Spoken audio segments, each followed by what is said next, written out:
Бүгін біз актуалды маек көрсөтүүбүздө жалпы эле учурда дүйнө жүзү экологиялык абалга өзгөчө мамиле жасоодо.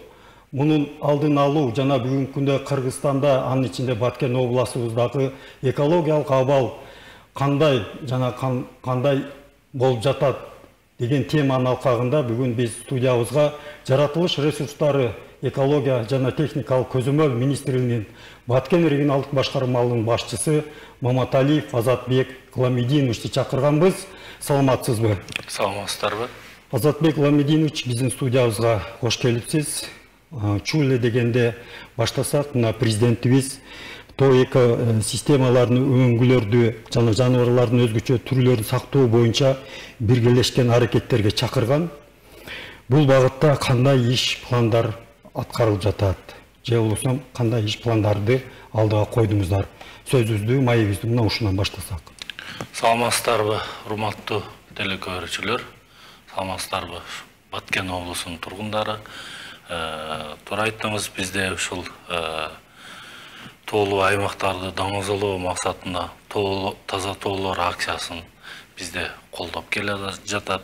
Ушу биздин министрликтин 2024 жылдын 29 апрелинде атайын 135 буйругу чыккан. Бул таза тоолор аймагын акциясын өткөрүү максатында, ошондой эле биздин ушул тоо экосистемасын сактоо максатында ушу буйрук чыккан. Бул буйруктун алкагында биз Баткен облусунун Республикасынын президентинин Баткен облусуна ыйгарым укуктуу өкүлү менен, ошондой эле Баткен облусундагы жергиликтүү өз алдынча башкаруу органдары менен биргеликте бул буйрукту аткаруу максатында бүгүнкү күндө иш алып барып жатабыз. Жана ошондой эле жаныбарлар өзгөчө түрлөрүн сактоо боюнча дагы биздин экологиялык жана техникалык көзөмөл кызматынын инспекторлору, ошондой эле биздин аңчы адистер, эгерлер тарабынан элдер арасында түшүндүрүү иштери бүгүнкү күндө байма-бай жүргүзүлүп, ошо жаныбарлардын, ошондой эле өсүмдүктөрдүн өзгөчө балуу өсүмдүктөр, жаныбарларды сактоо боюнча түшүндүрүү иштери жүргүзүлүп, ушул багытта иштеп жатабыз. Ошондой эле биздин ушул 2024 жылдын 1-жарым жылдыгында ушу атайын иш планыбызга да киргизилип кеткен бул иш-чаралар. Ушу иш планынын алкагында бүгүнкү күндө иш алып барып жатабыз. Аны эмесе Азатбек Ламидинович, сөзүңүзгө аралжы айтып кетсеңиздер, бүгүнкү күндө башында мен айтып кеттим эле, ушул дүйнө жүзү бүгүнкү күндө ушул экологиялык абалга өтө кооптонууда да. Мына ушунун алкагында биздин бүгүнкү күндө Баткен областында кандай экологиялык абал кандай? Ошого бир аз маалымат берип кетсеңиздер. Жакшы, рахмат сурооңузга. Жакшы суроо болду. Ал бүгүнкү күндө Баткен облусунун экологиялык абалы канааттандырарлык десем да жаңылышпаймын деген ойдомун. Бул бир гана экологиялык абалды, экологиялык туруктуулукту сактоо бул бир гана биздин адистердин милдети эмес дегендей, ушул жергиликтүү өз алдынча башкаруу органдары менен биргеликте ушул экологиялык абалды бүгүнкү күндө сактап, карап, тазалыкты сактап келүүдөбүз.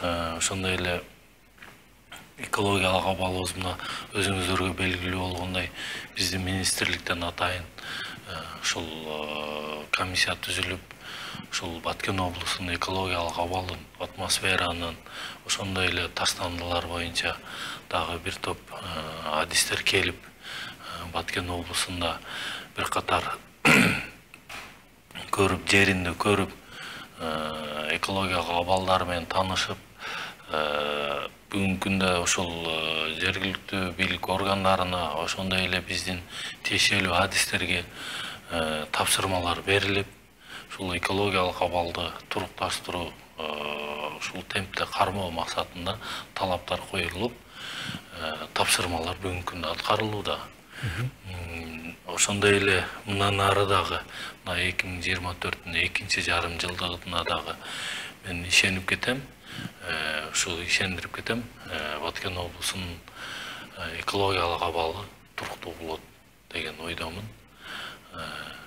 Ушул бүгүнкү Азыр таштандылар боюнча айтып кеттиңиз да, бүгүнкү күндө ушул Баткен облусунун аймагында канча таштанды ташталуучу жайлар бар жана канчалык мыйзамдуулук жагында айтып кетсеңиз да, талапка жооп береби деген суроону бергим келет.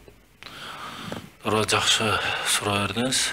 Албетте бизде Баткен облусунун аймагында бүгүнкү күндө 55 таштанды таштоочу жайлар бар. Алардын ичинен эми дегеле иш болгон жерде кичине кемчилик да болот. Арасында бул 55 таштанды таштоочу жайлардын кээ биринде ушу тиешелүү иш кагаздары жоктугунан биздин адистер тиешелүү ушул жергиликтүү өзү алдынча башкаруу органдарын пландуу текшерүү учурунда дагы эскертүүлөр берилип, ошондой эле чаралар, мыйзам чегинде чараларды көрүшүп келүүдө. Жана ошондой эле айтып кетчү нерсе, мына биздин кечээ 2024-жылдын биринчи жарым жылдыгынын жыйынтыгында министрлигибиздин коллегиясында дагы биздин министр Сапар Алиев Азиз Айнебаевдин да тапшырмасы менен тапшырма коюлду. Биз тарапка ошо региондорго бүт баарына ошол таштанды таштоочу жайлардын жанакындай мыйзамсыз таштанды таштоочу жайлар уюшуп калган жерлерди аныктоо жана ошондой эле мурда таштанды таштоочу жай болуп калып рекультивация иштери жүрбөй калган таштанды таштоочу жайлар аныктоо боюнча да тапшырма коюлду бизге. Бүгүнкү күндө биз дагы ошо Баткен регионалдык башкармалыгы ушул тапшырманын алкагында тиешелүү адистерге тапшырмалар берилди. Бүгүнкү күндө бизде ошо таштанды таштоочу жайлар аныктоо мониторинг жүргүзүлүүдө. Бүгүнкү күндө жалпысынан ушул, анан таштанды таштоочу жайларга дагы ушул жана пландуу плансыз текшерүүлөрдө дагы бизде мыйзам чегинде чаралар көрүлүп келүүдө. Ошондой эле эл арасында дагы биздин инспекторлор тарабынан, АХТБ эгерлер тарабынан дагы байма-бай эл арасында түшүндүрүү иштерин жүргүзүп келүүдөбүз. Жана ошондой эле ушул УТРК Баткен каналынан дагы биздин ушул таштандылардан арылуу боюнча ушундай элди жакшы жолго өгүттөөгө, ошондой эле белгиленген жерлерге таштанды таштоочу жайларга таштандыларды таштаганга өгүттөгөнгө видеороликтөрүбүз даярдалып, мына УТРК Баткен телеканалынан байма-бай эфирден берилүүдө. Жана ошондой эле мына таза тоолор акчасы деп биздин акция бар. Ошо акциянын алкагында дагы ошо Баткен УТРК телеканалынан видеороликтер чыгууда, элдерге түшүндүрүү максатында. Азатбек Уламидинович дагы айтып кетсеңиз да, мына жашылдандыруу, көрктөндүрүү боюнча бүгүнкү күндө ушул Жашыл мурас улуттук программасынын алкагында олтургузулган көчөттөрдүн саны бүгүнкү күндө канчага жетти? Жана абалы кандай? Мына ушул боюнча да маалымат берип кетсеңиз. Жашыл мурас улуттук Кыргыз Республикасынын президентинин жарлыгына ылайык Жашыл мурас улуттук компаниясынын алкагында биз облус аймагында бизге ушул жалпы эле республика боюнча план коюлуп, анан ошондой эле биздин облуска атайын ушул план коюлуп 800 000 көчөт отургузганга план коюлган. Бүгүнкү күндө биз мына жаз айында ушул көчөттөрдү отургузуу учурунда 2024-жылдын биринчи жарым жылдыгында 795 909 көчөт отургузулду. Бул көчөттүн арасында мөмөлүү, ошондой эле ийне жалбырактуу дарактар дагы бар. Ал эми ошондой эле биздин жергиликтүү элдин отургузган көчөттөрү да бар. Бунун арасында багбандардын, өзүңүздөр жакшы билесиздер, азыр бизде мына эл арасында дагы багбанчылыкка жакшы көңүл бурулуп, бүгүнкү күндө ушул жанагындай бош жаткан жерлерди дагы көрктөндүрүү иштери жүрүп, бүгүнкү күндө ушу Жашыл Мурас алкагында эл арасында дагы кызуу катышып, кандай десем, элдин дагы уже элдин дагы бизге колдоосу болуп атат.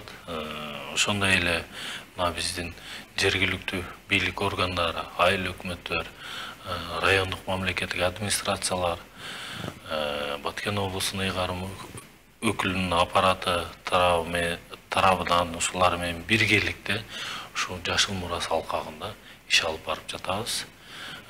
Жана ошондой эле бул Жашыл Мурас улуттук компаниясынын алкагында отургузулган көчөттөр боюнча бизде жакынкы күндөрү мониторинг жүргүзүлөт. Бул мониторинг жүргүзүү боюнча дагы Республикасынын Баткен облусундагы ыйгарым укуктуу өкүлү Алимбаев Абдикарим Карыбековичтин тапшырмасы бар. Ушул Жашыл Мурас алкагында отургузулган көчөттөрдүн өнүмдүүлүгү боюнча мониторинг жүргүзүү деген. Бул боюнча атайын комиссия түзүлүп, бул боюнча дагы иш алып барабыз. Рахмат. Анда кийинки суроого өтөрсөк, Баткен облусу боюнча 6 ай ичинде өзгөчө корголуучу аймактар жана био түрдүүлүк бөлүнүү адистери тарабынан бүгүнкү күндө канча мыйзам бузуулар аныкталды? Жана аларга карата канча айып пул салынды? Мына ушуга бир аз токтолуп кетсеңиз.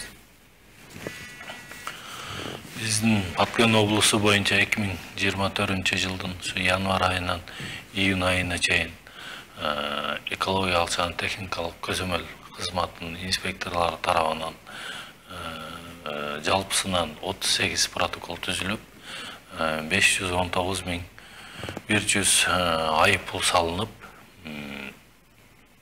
анын ичинен коюлган доонун 95.742 сом болгон. Ошондой эле укук коргоо органдарына айлана чөйрөнүн коргоо боюнча мыйзамдарын бузгандыгы боюнча 3 материал өткөрүп берилген. Ошондой эле 2024-жылдын январдан июнга чейин өзгөчө корголуучу жаратылыш аймактары жана био түрдүүлүктү сактоо бөлүмүнүн адистери тарабынан 27 протокол түзүлүп, 145.500 сом айып пул салынган. Коюлган доонун суммасы 77.629 сом болгон. Ал эми укук коргоо органдарына жаныбарлар, өсүмдүктөр дүйнөсү боюнча бузулган мыйзамдар боюнча укук коргоо органдарына материалдар өткөрүлгөн жок. Жалпысынан ушул. Анан дагы айта кетчү нерсе, биздин ушул өзүңүздөр жакшы билесиздер, жанакы жырткыч жаныбарлар, бөрү, чөө бөрүлөр боюнча дагы бизде атайын топ түзүлүп, бул жалпысынан 113 топ түзүлүп, аларга ошо уруксат кагаздары берилип, бүгүнкү күндө 81 карышкыр, 97 чөө атылып жок кылынды. Жалпысынан ушул биздин Баткен облусундагы жаныбарлар, өсүмдүктөр дүйнөсүгө мыйзамсыз аракеттерди кылган иштер боюнча жалпысынан ушул бизде күндө. Азатбек Ламидинович, сөзүңүздүн башында айтып кеттиңиз эле, 2024-жылдын 6 айлыгы боюнча. Бүгүнкү күндө ушул Баткен регионалдык башкармалыгы ушул 2024-жылдын 6 айлыгы жыйынтыгы боюнча да тагыраак маалымат берсеңиз да. Кандай жыйынтыктадыңыздар, кандай ийгиликке жетиштиңиздер дегендей. Жалпысынан Баткен регионалдык башкармалыгы тарабынан мамлекеттик экологиялык экспертиза жүргүзүлдү. 111 долбоор каралды. 111 долбоору ичинен 109-уна 10 корутунду берилди. Ал эми 2-өөнө терс корутунду берилди. Ал эми жана толук кандуу иштелбей калган долбоорлор 8 долбоор артка кайтарылган. Ошондой эле биздин шаар курулуш кеңешмелерине катышкан боюнча 299 жер тилкеси каралып чыгып тиешелүү бизден жооптор берилген. Ошондой эле 2022 жылдын 31 майындагы жер мунапысын жүргүзүүнүн тартиби жөнүндө жобонун бекитүү тууралуу ошо 291 токтом турмушка ашыруу максатында дагы биздин Баткен регионалдык башкармалыгы тарабынан жергиликтүү өз алдынча башкаруу органдары менен биргеликте 55 ушул комиссиядан кайрылган каттарга 55 катка жооп берилди. Жана ошондой эле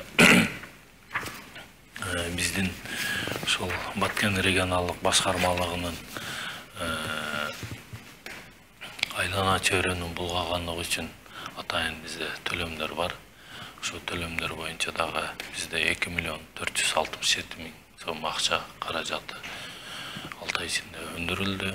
Ал эми жер үстүндөгү суу ресурстарын пайдалануу боюнча дагы 455 миң сом акча каражаты өндүрүлгөн. Биздин эми бул бүгүнкү күндө аткарып жаткан иштерибиз, жетишкендиктерибиз десем жаңылышпайм. Жана ошондой эле жашыл мурас боюнча дагы айтып кеттим, бир топ жашыл мурас боюнча дагы иш алып барып жатабыз.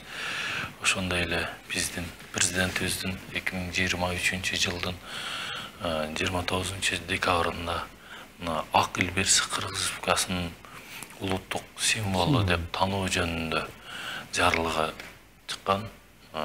Ошо жарлыгын ишке ашыруу максатында дагы бүгүнкү күндө биздин министрликтин иш планына киргизилип, бул акциябыз 2 этаптан туруп, бүгүнкү күндө ошо ак илбирс ала тоонун көркү деген экологиялык акция ишке ашыруу, бул ишке ашырып жатабыз. Бул сүрөт сынагы, сүрөт тартып, ошо ак илбирс боюнча сүрөт тартуу сынагы бул 2 этаптан турат. Ошол биринчи этабы бул региондордо уюштурулуп, бүгүнкү күндө бизде ушундай комиссия түзүлүп, каралып, атайын биздин Баткен регионалдык башкармалыгынын буйругу чыгып, министрликтин буйругунун негизинде буйрук чыгарып, бүгүнкү күндө ушул акцияны массалык маалымат каражаттарына жарыялап, Кудай буйруса 15 августта бул акциябыздагы жыйынтыкталып, жеңүүчүнү аныктап, ошо экинчи этабын ошо биздин министрликке жеңүүчү аныкталып жиберилет. Ошондой эле ушул учурдан пайдаланып, ушул Баткен облусунун тургундарын ошо биздин ак илбирс ала тоонун көркү деген акцияга катышып кетүүгө да чакырып кетем. Ушул учурдан пайдаланып, ошондой эле биздин дагы министрликтин 2024 жылдын 29 апрелинде тоолоо аймактарын даңазалоо максатында таза тоолор акциясын уюштурганбыз. Бул акцияга дагы ошо жергиликтүү калкты, жергиликтүү элди, ошондой эле жергиликтүү өз алдынча башкаруу органдарын колдоп кетүүгө чакырамын. Негизинен ошол бизде аткарылып жаткан иштер жалпысынан эле ошол 2024 жылдын биринчи жарым жылдыгын жыйынтыгын биздин министрликтин да канааттандыралык деген чечими чыгып, ушундай чечим болду. Анан ошондой эле 2024 жылдын экинчи жарым жылдыгындагы ошо биздин министрлик тарабынан, ошондой эле Баткен облусунун ыйгарым укуктуу өкүлчүлүк тарабынан, ошондой эле биздин министрлер кабинетинин тарабынан коюлган тапшырмалар, иш пландар өз учурунда аткарууга алабыз деп ишендирип кетем. Жалпысынан ошол. Азатбек Ламидинович, убакыт деген зымыры куш дейт. Бизге берилген убакытта соңуна чыгып баратат. Ушул маегибиздин соңунда сизге дагы 1 минутта эркин микрофон берсем, ушул аралыкта айтылбай калган сөздөрүңүз, кайрылууларыңыз болсо айтып алсаңыз болот. Рахмат. Урматтуу Баткен облусунун тургундары, мен сиздерде ушул биздин Баткен облусунун деги эле Кыргызстандын ушу жаратылышыны сактоого, аяр мамиле жасоого баарыңыздарды үндөп чакырып кетем. Ошондой эле бул жаратылышты коргоо бул бир гана адистердин эмес, ошо жалпыбыздын милдети деп айтып кетмекчимин. Ошол себептен ошо сиздерди баарыңыздарды ошол жаратылышка аяр мамиле жасоого чакырып үндөп кетем. Ошондой эле жогоруда айтылып кеткен биздин таза тоо акциясына, ошондой эле Акыл Бирс Ала тоонун көркү деген акцияга дагы катышууга, активдүү катышууга, бизди колдоого сиздерди чакырып кетем. Жалпысынан ушул баарыңыздарды ушул өзүңүздөр жашаган аймактарда, айылдарда, жерлерде ушу тазалыкты, таштандыны, ошондой эле жанакындай зыяндуу заттарды чыгарган пластик, жанакындай курулуш материалдарын или таштандыларды күйгүзбөөгө, ошо атмосфералык абаны коргоого дагы ошо сиздерди үндөп чакырып кетем.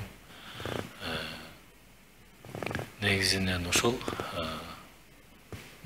Рахмат, Азатбек Ламидинович, алтын вактыңызды бөлүп, биз менен келип маек куруп бергениңиз үчүн сизге чоң ыраазычылык билдиребиз. Ишиңизге ийгиликтер болсун. Урматтуу телекөрүүчүлөр, мына ушун менен бүгүнкү биздин түз эфир аркылуу берилген мактубалуу маек көрсөтүүбүз соңуна чыкты. Аны мен Алмаз Турсуматов алып бардым. Кайрадан түз эфир аркылуу көрүшкөнчө саламатта болуңуздар.